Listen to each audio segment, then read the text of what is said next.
Mm, Hello. Hi, everyone. I am Uday Garg, and during my project semester, I had the opportunity to work at Amazon as an SD intern from January 13 to June 27, 2025. I was part of the Alexa team working under the mentorship of Kishan Kumar Gupta. During my time there, I mainly worked on two big projects, codifying alarms and migrating from JDK8 to JDK21. Background of the project. For codifying alarms, earlier, alarm setups were handled manually by the team, meaning every update had to be done manually, which was slow, repetitive, and error prone. So I manually codified these alarms, basically wrote code to manage them instead of doing it manually. It made the whole process faster, safer, and much easier to maintain. For example, let's say someone had to update the latency for 20 alarms. Previously, they would have to do it one by one. Now, with codified alarms, they just have to update a constant in the code, go through a code review, and it gets deployed automatically using the pipeline. No more repetitive clicking. For JDK8 to JDK21 migration, when I joined, all the services were still running on JDK8, which is quite outdated. Based on new LTS support and some vendor recommendations, the team decided to move to JDK21. Also, an ILS throttling alarm was popping up for one of our Tier 1 service from a long time, which could be resolved by migrating to JDK21. So this migration wasn't just a cleanup, it actually helped improve performance and even saved costs. Scope of projects.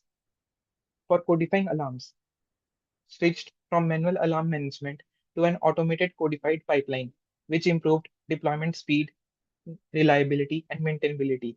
For JDK8 to JDK21 migration, upgraded services to JDK21, making use of modern JVM features, optimized GC collection for better performance.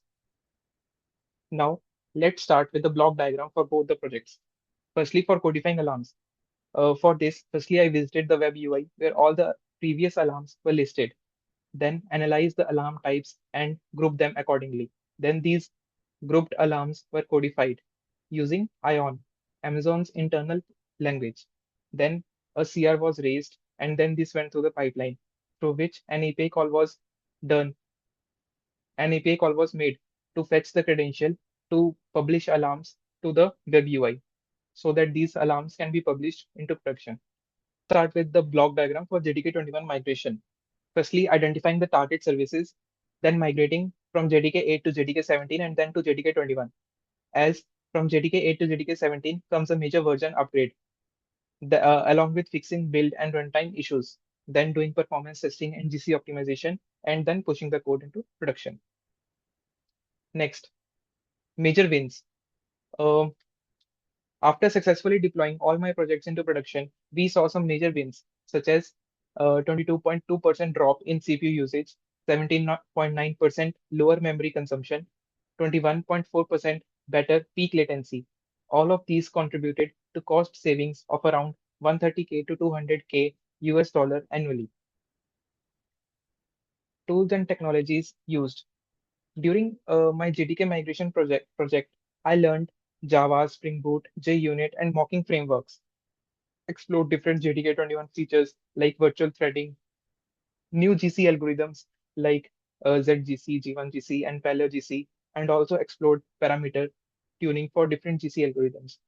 During alarm codification, I learned ION, Amazon's internal language for defining alarms, built pipelines to deploy those alarms automatically, used Amazon's credential management tools to call alarm APIs securely. Key learnings from the internship. I understood how JVM works and how different GC algorithms affect performance, learned how to debug complex issues, got better at writing clean, maintainable, and scalable code, saw how real world production deployments happen. Everything is behind a feature flag. Changes are rolled out gradually across regions so that if something breaks, it doesn't hit everyone at once. It is called controlled blast. For JDK migration, we carefully watched production metrics during rollout to avoid regressions. That's all from my side. Thank you for listening.